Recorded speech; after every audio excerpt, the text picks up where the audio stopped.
Hmm.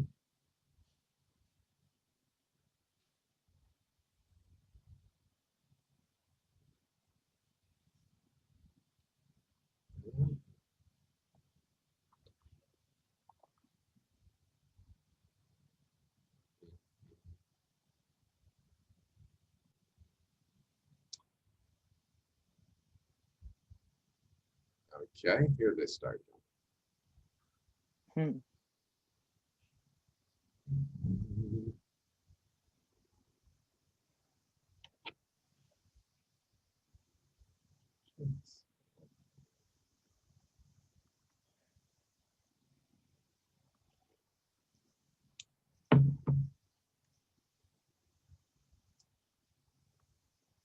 Yeah, Raul, how many people are you expecting today? Just curious. Yeah, I think around 20 or so. So let's give a minute. I think we can Sure. get. Sure. I'm sure people have back-to-back calls, so some of them are wrapping that off right now. What? We don't know anything about that. Wow.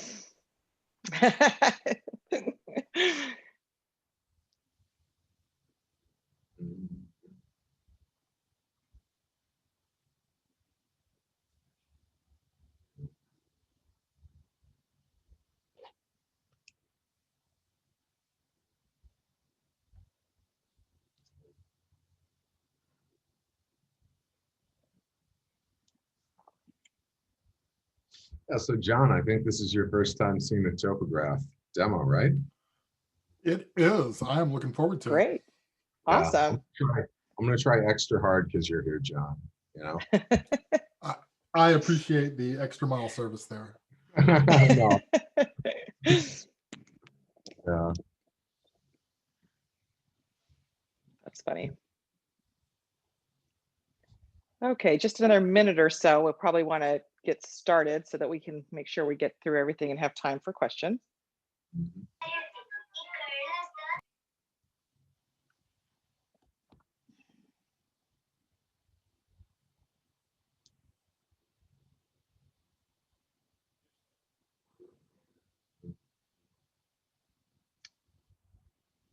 Richard, what do you think?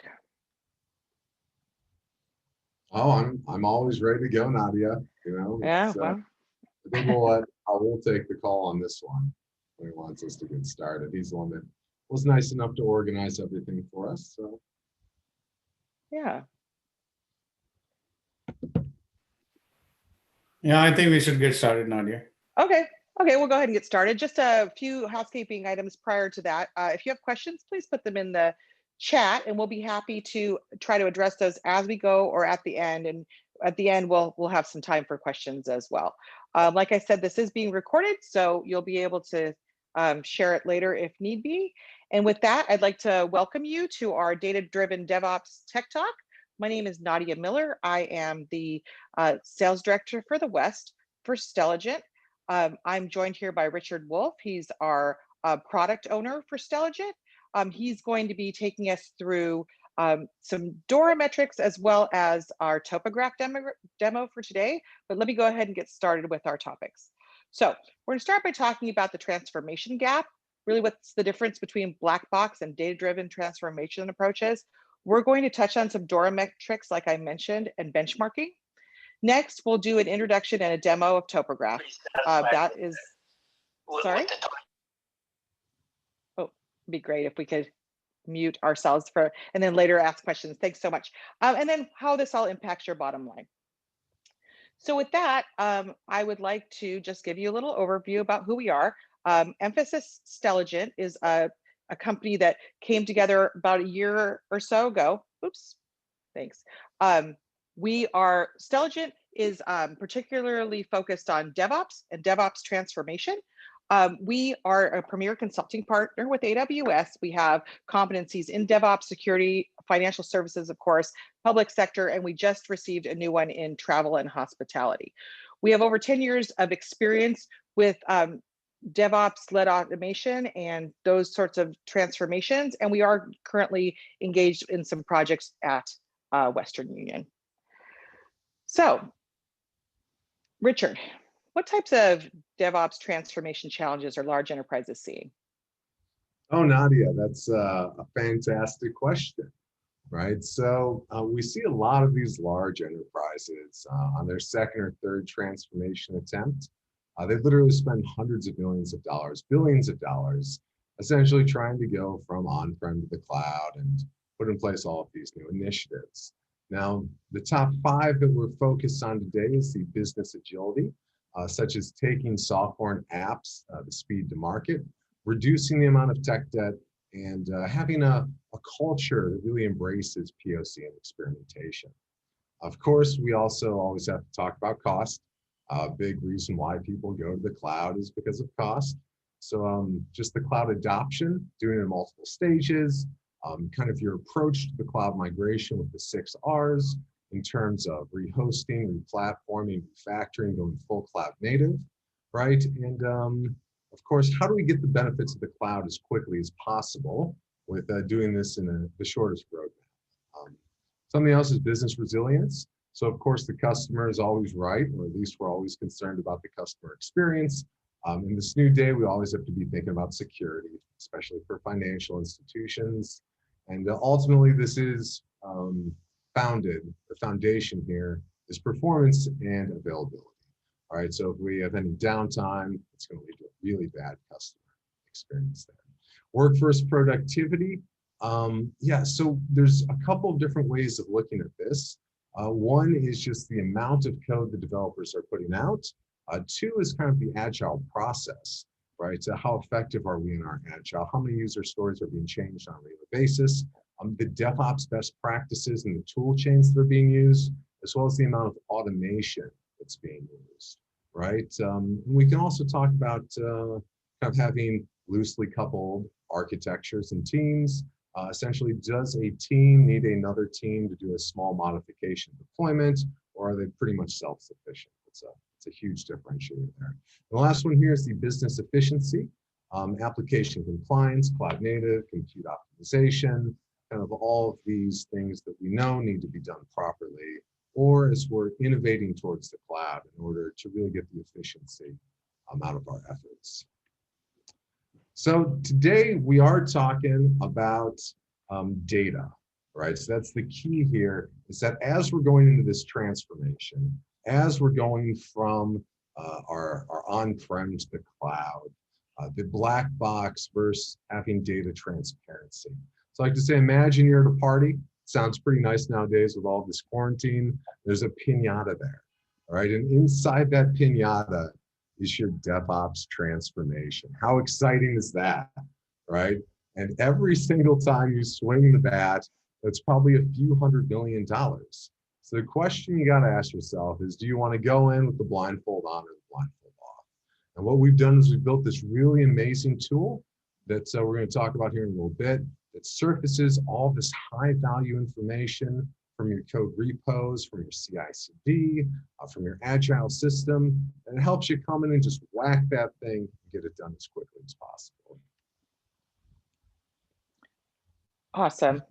So how are enterprises such as Western Union navigating this?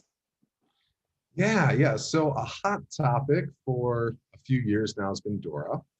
And DORA, in combination with Google, puts out a yearly report called Accelerate, which is the industry de facto DevOps report. Everyone's looking at this if you're in the DevOps space to some extent. The 4 core KPIs that they have are deployment frequency, the lead time to changes, the time to restore, or MTTR, and the change failure rate. And this year, they also, in the 2019 report, added availability, but it didn't quite make the chart here. So deployment frequency, it's how long does it take your organization to deploy code to production? How often are you doing that? So, and then over on the right-hand side, we have the different classes. So they actually rate how you perform from low, medium, high, and elite. And this is fairly industry agnostic. There are some correlations on the size of the companies and how well they perform. But what was really surprising to me is that the FANG companies like Facebook perform about as well as the financial institutions, right? But if we're talking about deployment frequency, for example, we'll see the low performers are in a waterfall type state still, where they're deploying every 1 to 6 months. Normally, there's probably some sort of heavyweight change management process, whereas the elites are on demand, which means multiple times per day, if need be. Lead times, as you can see, the elite are less than 1 a day. That's the time from when you check in to actually deploy the production. Time to restore service is pretty evident there. And the change failure rate is when you're actually deploying the pipeline to production. It's not a failure, it could just be something gets degraded, the service. Maybe a button doesn't click quite right. So that's just a little bit of background on Dora. Now the tool that we built, Topograph, this was kind of our starting point. We said, hey, let's go and kind of look at these core metrics companies are using to run their business. Let's expand on this pattern by identifying KPIs and also understanding how we can benchmark them and identify bottlenecks. Wow, that's exciting. Richard, so there's a lot of buzz around Topograph, and as you've developed it, I'd love to know what it is and how does it help? Yeah, I love that question, Nadia. Okay, so we're going to go through a couple slides here, and then we're going to jump into the demo. Everyone wants to jump into the demo pretty quick, and then we'll kind of circle back around and we'll talk about what we've seen and how it actually impacts the bottom line. So from a very high level, what we've done is we connected the CI/CD, the Git, the Agile, your cloud data, right? If I had to summarize in a few words, it's visibility into productivity and value stream management. We're taking time series data from all of these different systems. So with CI/CD, it's the pipeline builds. With the version control, we're going through all the commits. With the Agile, it's user stories, open, close, change. With the cloud data, it's logging events and metadata. Right. So what do we do with all this massive amount of data? Well, we do a tool chain analysis. So all the declarative pipelines, all the Docker files, any DevOps files you have in there, we can actually go in, we sift through the files, and we find the different tools that are being used. From there, we can do one-hot encoding, where we actually identify where the bottlenecks are. So essentially, we take those Dora metrics, and then we look at the tool chains, and we do a correlation between the two to help us find the bottlenecks. And then we do a lot of benchmarking. So we've actually hooked up to these open source repos. We've pulled all the Google data, all the GitHub data, all the HashiCorp data. You'll see some of that in a little bit. And we can actually benchmark you against companies from different industries or against yourself. Essentially, there's a bunch of different KPIs that come out of this. We like to think of it as the DevOps single source of truth. We have done DevOps assessments for years, okay? And I can tell you that what used to take months and months of manually going out, collecting data, talking to teams, looking at how they're doing processes, we can collect that in a day now, put it all into a single dashboard, and then fairly quickly start getting results. And of course, all of this is rooted in some advanced algorithms, which we'll talk about right now. So this is a very high level design of how Topograph works. We like to step in one at a time because there's a lot going on here. But at the top in the yellow boxes, these are crawlers. So you can see we hook up to the cloud, we hook up to different Git repositories, or CI/CD or Agile. And what we actually do that's pretty cool is we connect these different time series events on the commit SHA. So when I'm a developer, I make a code change, I push it to Git, the pipeline then builds it, and there's a unique SHA identifier, which we can actually track this change and join the data through these different systems, right? So just to reiterate, from Agile, if we're going to go over to the right-hand side here, from Agile, we're pulling all of the different user stories and issues, the open, the closes, the changes correlated to both users and teams. From CI/CD, we look at all of the pipeline builds, failures, the runtimes. In order to calculate the Dora metrics, you have to look at a series of events, like the number of times between the last pass and the last fail, or the last fail and the last pass. That's how we get to those Dora calculations. But we also have access to things like the logs and which stage it failed on. We can also detect if it was a production release or a lower environment release, which is pretty interesting. If we go over to the left-hand side, saving the best for last, this is based on trunk-based development, right? So essentially we have key event detection. It's looking for tags. It's looking for PRs to master a main, right? Once we identify those key events, we do some heavy processing. On the basic commits, we still do some lighter processing for productivity at the user level. Starting here with the blue column on DevOps maturity and quality KPIs. So what we do is we go in and we essentially determine the type and the category of every file. If it's of a certain category that is relevant, that we tokenize it. We also have some custom regex that we can do for application compliance or more complex strings. And then we do what's called context filtering, which means that we say, hey, this information came from this file. And we can kind of parse out what type of tools you're using with this data. Moving over to the velocity KPIs. This is pretty interesting. So the best tool on the market right now is essentially GitHub, where you come in and you look at how many lines of code your developers changed or how many commits, right? And it's a lot more complex than that. So with the PR, we don't just look at the number of commits. We actually go into every commit, and if you go down a level, there's a diff. And in that diff, there's either patches or blobs, depending on who you talk to. These are individual lines of additions, deletions, modifications, files being removed. We look at every one of those little patches, and we determine if it's a feature, a defect, or a debt. Right? And from this, we can determine how much technical debt is being generated by the developers as they're moving forward. Now, a lot of times this is due to potentially a user story getting changed. Maybe the roadmap wasn't complex enough, but it is still good to know who's creating the debt and the defects and who's resolving it. The last piece down there is the user contribution tracing. In order for us to actually determine kind of who was the original debt creator, we don't look at who fixed it. You have to go back and essentially commit and trace which users is modifying the code. Moving over to the development value here. In GitHub, they just look at the lines of code, as I mentioned. We like to slice and dice it a little bit better. I talk about code quantity and quality. A lot of times you'll hear people say one line of code could be worth someone else's 1,000 lines of code. I'm personally not Steve Wozniak. I'm more in the middle of the bell curve.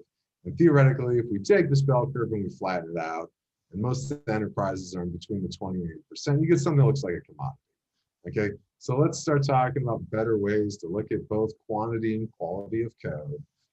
So what we've done is essentially we've got some logic in there that identifies new files, it puts a ceiling on it.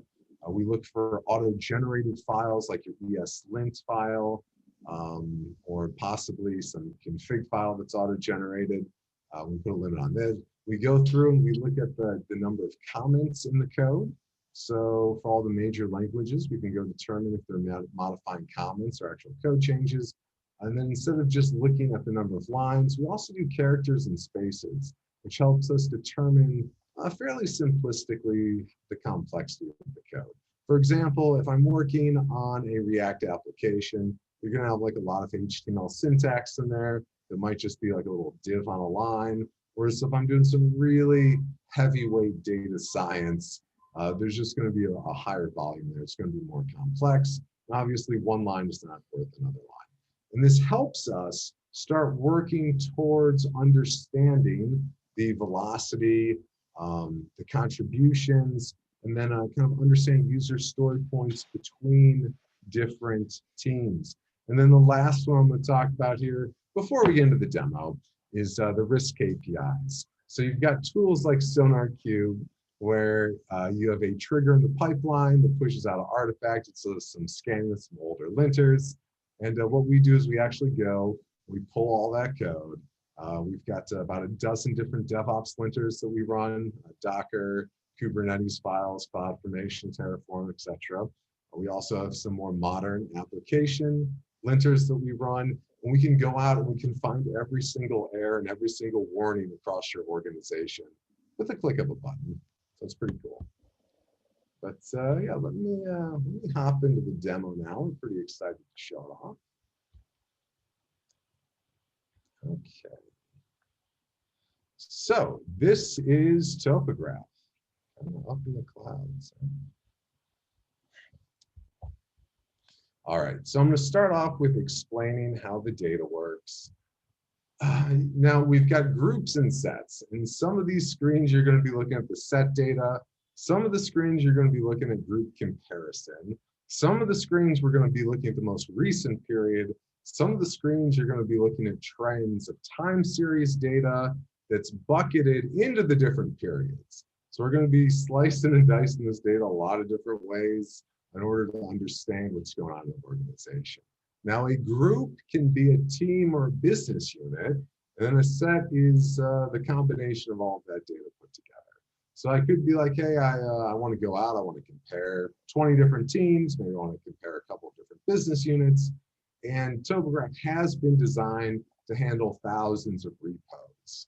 On the back-end crawler, there's literally dozens of replicas of the crawler, a very kind of extensive task queue. For running all this, it can crawl a few hundred repos per hour. From that, it will pull literally tens of thousands of PRs, hundreds of thousands of commits. It will process millions of files. So there's a lot that's capable of designed to scale. So first, we're going to jump into the scorecard. When we were talking with C-levels and VPs, we got this request where they said, we want a screen where we can just come to quickly and understand where we're at from a benchmarking perspective. So the scores we're looking at here are similar to Dora, where it's not a raw metric output, but it is a KPI rating. And for our usage, essentially below 40% is a low, 40 to 60 is a medium, 60 to 80% is a high, and then the 80 plus it's an elite, right? So I mentioned the core Dora KPIs, but we've expanded on that to a couple different areas. So if I was a C-level coming in here, taking a look, I would say, okay, well, our defects are fairly low, but our debt rating is very poor, right? Our debt rating is 11%, and this isn't uncommon. So I would say, what's going on with our agile process? What's going on with our planning that there's such a high debt rating here? We probably need to go back and evaluate why this is occurring.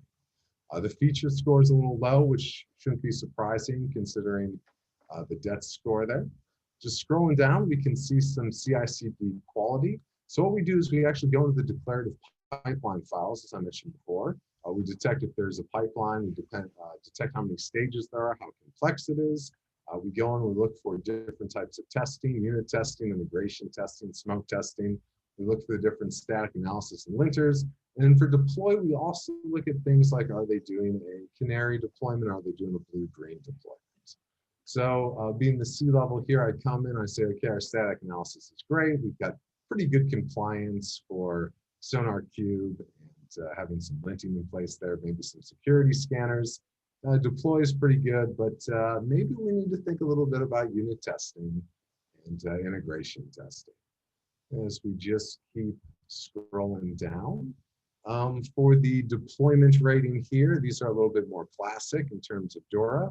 We've got the runtime of the pipeline, the lead time, the recovery, the failures. Here, obviously, the stick out is the recovery time. So some thoughts into monitoring might want to take place that we can detect those earlier and to have our teams ready to make some changes there. The runtime's pretty decent and lead time's fantastic. And I'll just do a couple more of these use cases before we move on to the next screen.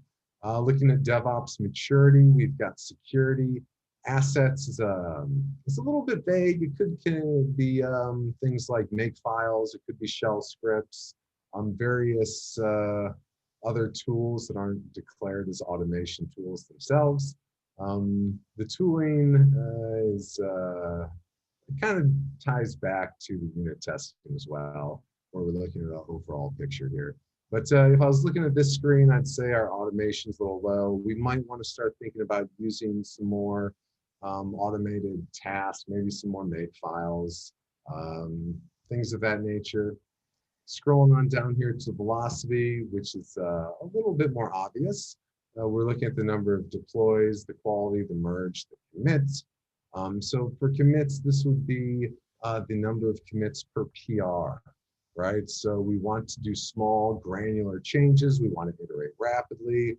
The merge here is how often it's occurring, right? So the overall, and I think some of these will become a little more obvious when we look at some other screens here. So moving on next to the dashboard. The dashboard is designed to be a place where you come to see the daily events. So essentially you come in here and you're looking at your daily DORA. We can look at the feedback time, the failure rate, the fail frequency for the day over the course of the day. And then we can also look at things like PR size, commit frequency. We've got some higher level, the percent of failures for the day. So 8% is pretty low. It's looking good. Our overall velocity for the day. So essentially we look at the velocity for today and we compare it for the velocity over the last period that we've selected. And essentially depend where we're fitting in for ourselves. All right, over to quality issues and risk. We're looking at those numbers of errors and warnings and the delta that it shifts on a regular basis. And then down at the bottom, we just have a list of different key events, which primarily right now are focused on CI/CD. Moving on next to the value stream, this is a very interesting screen here. It's one of the first, we heard everyone's talking about value streams nowadays. And our thought process is how do we get the 20 most important KPIs and metrics for running a business all on one screen, in time series, in buckets, where we can actually identify trends over the course of months, if not years. Okay, so down in the right-hand side, some of these KPIs that are our own that we generate, we can look at things like your investment in pipeline. We can look at how the automation's been increasing. And we can actually correlate these to how they're impacting your business. So essentially the investment we're making in DevOps versus the return that we're seeing in terms of the DORA metrics, right? So what we're looking at here is there's been an investment in pipeline and that we've actually seen a reduction in failures is how this reads. Moving on over to the base velocity, we see that there has been an increase in PR size over the last few years. So we probably need to level sets on, well, 2019. So in 2019, there's actually a big improvement. The PR duration's been pretty steady, and the commit frequency, it's a little up, a little down. And the last one over here that's pretty interesting is our features, our debt, and our defects. So this data actually comes from the Spain companies I mentioned before. From looking at all of this open source data, what we have found is that the best companies essentially create about 50% debt. Means by the time they actually get an application from start to finish, they have rebuilt the entire thing one time over. Companies that are lower performers are probably doing this 2 or 3 times. So it's some really interesting data for us to come across. Now we're going to move on to productivity. So we talked with a bunch of clients that are spending hundreds of millions of dollars. Sometimes it's on internal teams, sometimes it's on vendors. In this specific case, they were working with vendors where they had 3 vendors they spent $100 million on. And at the end of the day, they really didn't know what they were getting for their money. Okay, so we decided, well, what if we start looking at not just the agile data, which I like to say agile is an extremely qualitative and emotional process. If you think about this, agile is a bunch of experts, and they are experts getting together, and they essentially are saying, hey, we're going to do this much work and it's worth this much. Oh, and yeah, it's good. And at the end, we come together and we just have a discussion. So our idea is how do we actually look at the commits and those diffs, actually look at the code that's being modified, the quality of those changes, and correlate that back to the user story points. So what we did is we said, okay, well, first, it's not that difficult to figure out how much a user story point costs. We just take how much we spend on the developers that are on that team, and we can determine the cost per user story point. But where it gets interesting is the user story point coefficient. So when I was talking about looking at the quantity and quality of the code, tying it back to the user story points, and this is an estimate, of course, But what we've been able to do is figure out how to compare apples to bananas, right? We've got one team over here that's doing Java. We've got another team over here that's doing Python. Everyone says we can't compare these, but by pulling back the onion a little bit and taking a look at the Git data itself, we can work towards understanding the coefficient between these two user stories. Now, of course, we look at the velocity of the teams, of the group here. We're looking at the code quality, all of that bubbles up. We're looking at the debt percentage, we're looking at the issue delta. So I don't think it's that important to look at the number of issues, but we do want to look at how the number of issues are shifting. Is it getting better? Is it getting worse? Right now, we take all this information and we put it into the period rating, which changes the team rating over time. And the idea here is that we want to track our teams like a financial entity month over month. So I follow the stock market. I'm always curious how my investments are doing. The thought process was we should also be tracking our development investments the same way to make sure that they're doing well. We've got a couple of different groups here. We'll just kind of jump through. You can see some are going up, some are going down. At the bottom, we do have some of the core agile velocity data on the development velocity, the quality and debt issues in case you really want to get granular. And then you can always jump into the actual teams themselves. So just to reiterate, we're looking at our business units. Our business units here are Google, Microsoft, HashiCorp, and GitHub. And within there, we've got about 10 different Google teams that we're looking at. A little fun. Yeah. And then my concern here would be, we've seen Google has really been falling off recently. So especially if you've got a vendor contract in place, you might want to start, okay, we're seeing a really negative delta here. Are we coming to the end of the contract? Has there been some sort of shift in leadership, which will allow you to identify issues and react accordingly?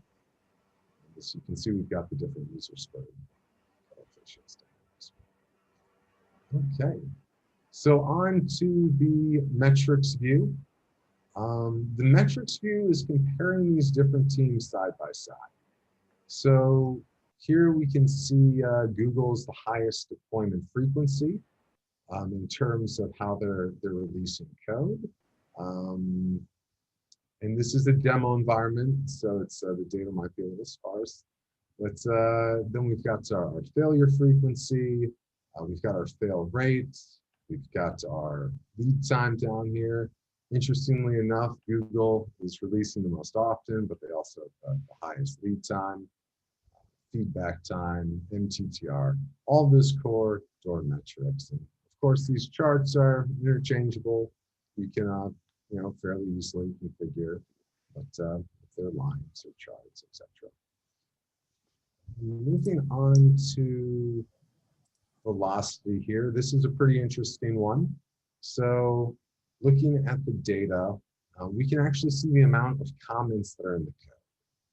Okay, so if we look at this chart down here, we see that Google had a huge amount of comments back in 2016. Let's just remove them real quick. GitHub is a good amount of comments, Microsoft decent recently, but HashiCorp has really fallen off on the amount of comments they have. The percentage of space in the code, it seems kind of bizarre, but it allows us to know how complex it is. The PR commit count. So whenever we're looking at the core door metrics, the number of commits in the PR ultimately means larger changes.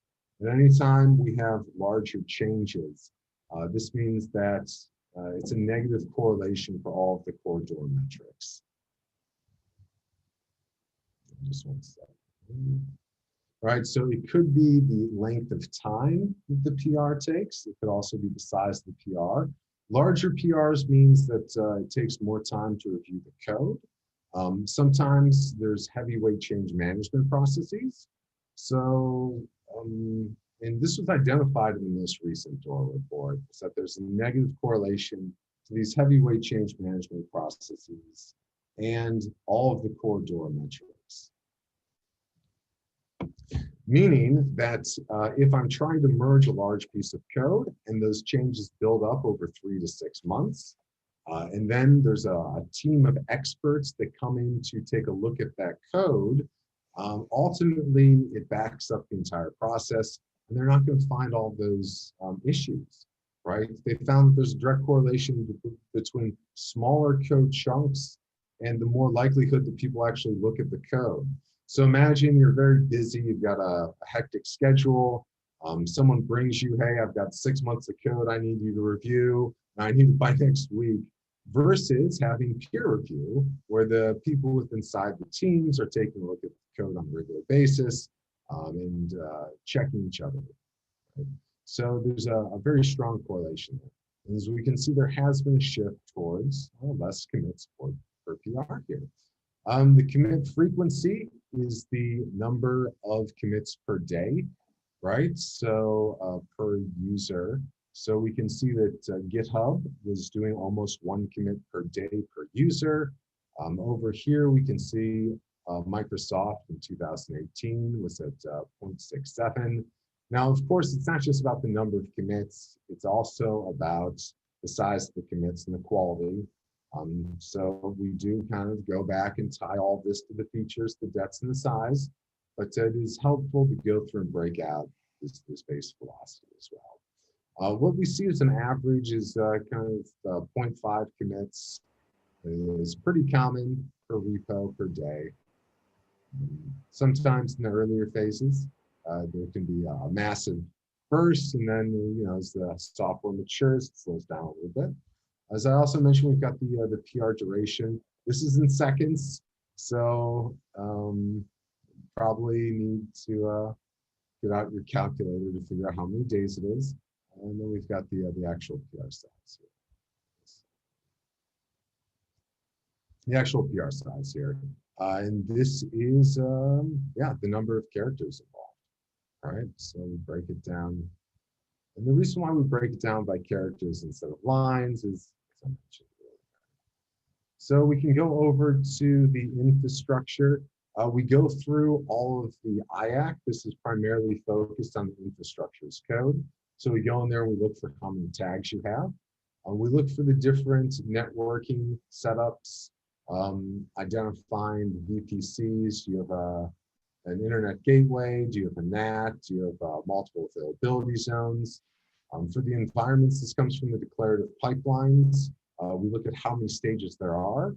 We look at, is there dev, QA, staging, prod? Does it go all the way to prod?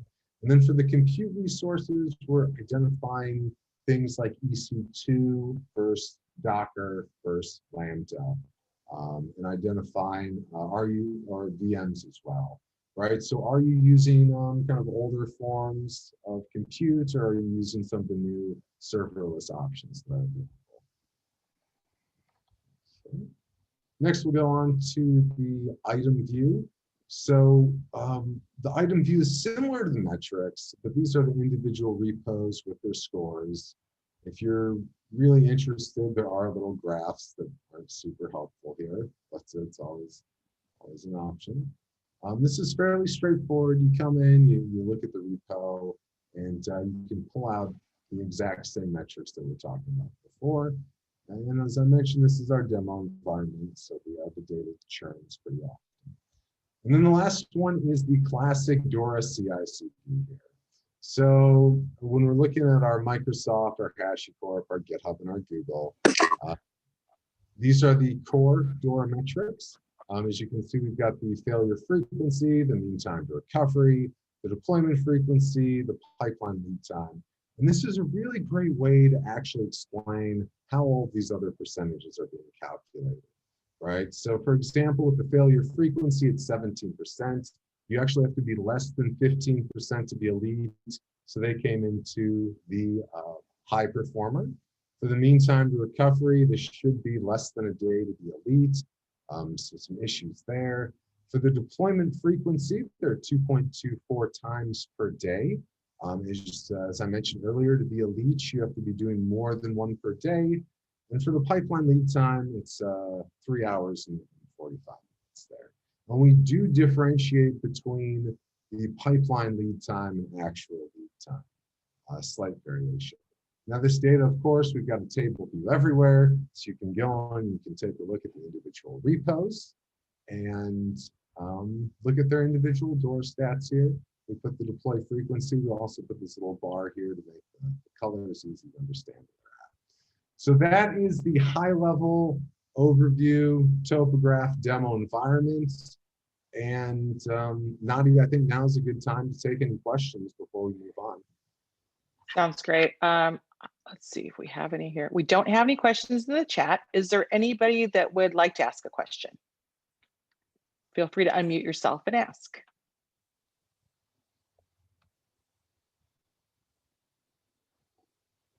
Okay, if not, Richard, this is really cool stuff.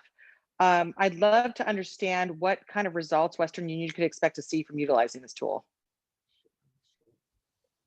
Yeah, let's get back into the preset. Okay. Start our slideshow back up. Oh.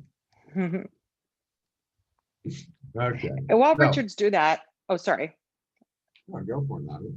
I was just going to say, just to mention, we are looking for a beta customer for Topograph, and we would love Western Union to be that customer. So as we're going through the rest of this, please consider how you could deploy this. And Richard's going to explain a little bit about the deployment, but how this could really benefit you all. Yeah. Go ahead, Richard. So, yeah, thank you, Nadia. So we kind of broke down different areas. What do you do with all this data? Is the ultimate question here. There's a lot of data to look at. We broke it down in these different sections. I'll just talk about a few of them. Tech debt is on everyone's mind. So there's tech debt at the developer level. There's tech debt at the project manager level. And as I'll hit on for the third time here, there's tech debt at the change management level as well. So a couple of different areas. We're looking at the backlog health. We're looking at the user story exchange and inflation. For development, we talk about tool empowerment. So we look at the tool chain all the different teams are using. We do some correlation. We figure out who the elite performers are from those tool chains, and then it helps you shift your strategy in terms of how you do different tooling in an organization. Minimize developer downtime. So when you're improving pipeline runs, right? A pipeline can run for an hour. A pipeline can run for 5 or 10 minutes. What I found is that if I'm working on an application, it takes an hour to run, I go and check email, I disengage from the actual task, and it really slows down the process. Next, over to the pull-based quality scanning. So Sonar Cube, you have to put a trigger into every single pipeline. You have to integrate them all to Sonar Cube. It's a very elaborate process, right? With Topograph, we actually go in, we connect to all of the different repos, and we actually pull up the time series, and we can help you. So we have additional DevOps linters that Sonar Cube doesn't use. We actually use more modern linters as well, and you can pull all of those warnings and errors from your entire historical code base in a single control. Next is the holistic vulnerabilities, which is tied to that. There's also some security linters built in there. And then we're going to move over to application compliance. So almost every company we talk to has some sort of homegrown tool for application compliance. And when we're going through all of these files, all of the declarative pipelines, Docker files, application config files, etc., we also have a way where we can add the specific application compliance string or token that you're looking for, and we can pull that data. Operational blockers. This is looking at a variety of different things, from the tool chain to the actual different forms of infrastructure that are being deployed. And in fact, the last one here is the deployment, which is reduction of failures, which of course ties back to the tools as well. Understanding the monitoring that's in place, who's recovering the fastest, and then ultimately helping you duplicate those patterns for success. So we've got a lot of different integrations. As I mentioned already, we integrate to GitLab, we integrate to Jenkins, we integrate to SonarQube, we integrate to the Jira software. We also integrate to both AWS and GCP. We've got a lot of different native application compliance, such as JFrog, Maven, Veracode, JUnit, all sorts of unit testing for the different application languages. And then for the issue detection, these are just a couple of them listed here, but Terraform, CloudFormation, Docker, Java, Python, yeah, and JavaScript there. So when we're looking for the issues, we do individual files as well as the entire application itself.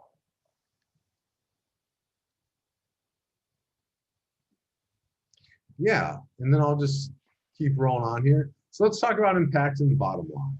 So first, I want to start off with DORA, the difference between a low performer and an elite performer, right? So an elite performer, 208 times more frequent code deployments. And if you think about this, it makes sense. You think about once every 6 months to 5 times a day. I can't do the math in my head, but 208 sounds ballpark there. 106 times faster lead time. 2,604 times faster to recover from incidents. That's a huge one.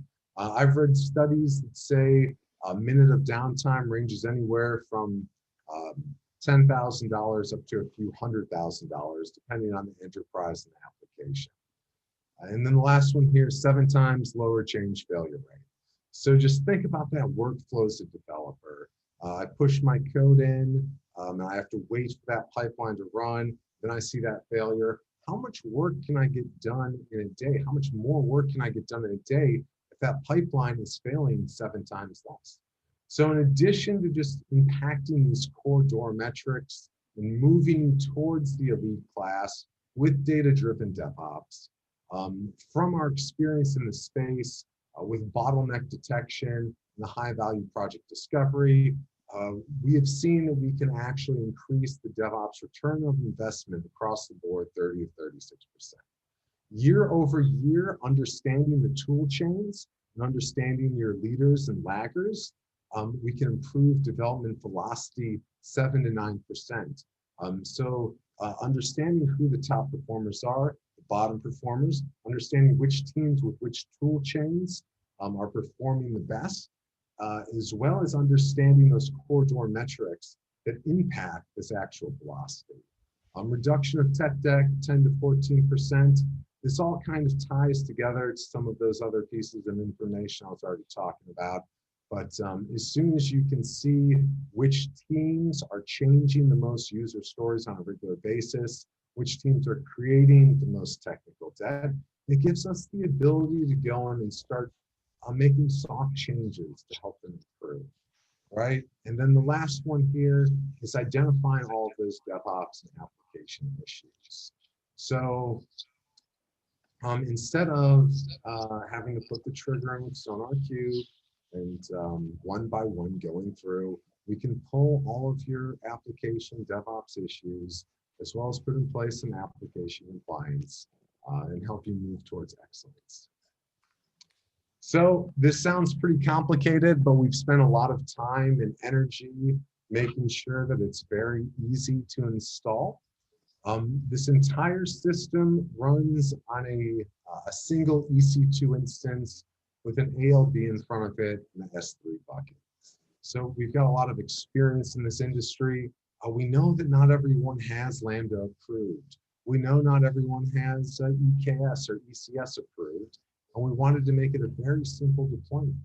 So essentially, it's a CloudFormation template. What's actually on that EC2, though, is very complex. It's Docker Swarm. There's about 10 different microservices, and if you include the replicas, there's about 50 different containers that are running. And we use Celery as a task queue. So essentially, you come in, you add your CI/CD details, you add a couple of different read keys for Git, as well as Jira. You hit the run button, and it goes out there and it starts crawling all of this data and pulling it back into our databases. The deployment process of the software itself is very quick. The most time-consuming process is probably getting those read keys. So once you have the read keys, it only takes about a half hour to an hour to set up. Once we trigger the crawlers, it takes about a day to get all of the different information. So you have to realize if you have thousands of applications, there's tens of thousands, if not hundreds of thousands of PRs, millions of different files. It's going to trigger hundreds of thousands of linter runs. So it's a fairly time-consuming process to pull all that data, but only about a day. And then once we have that base level, then normally we come with our clients and we figure out how they want to customize the application compliance. Maybe if there's a couple of tools that are implemented slightly differently than we've seen in the past, we fine-tune it.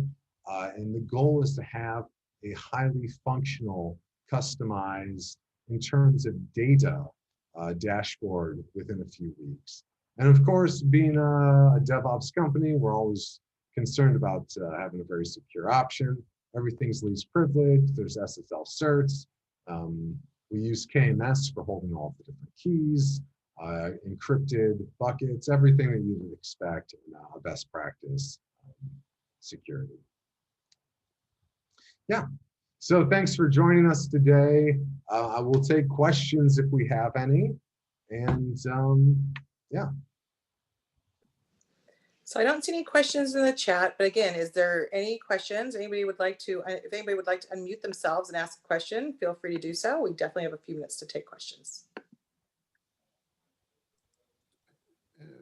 So Richard, Nadia, apologies, I was joining late, but what did you guys cover, like implementation and like impact to existing, pipelines and such? How we would pull in the topograph tool? Yeah, you're cutting out a little bit. Oh, sorry, Richard. Is this better? Yeah, Yes. Yeah. Sorry, I joined late, so apologies if you already covered this, and I'll go through the deck. But did you guys cover like implementation, like impact to, how we would implement the tool in our existing pipelines and environment? I think broadly we hit on it, but I appreciate the question. And I've got the high-level design screen here.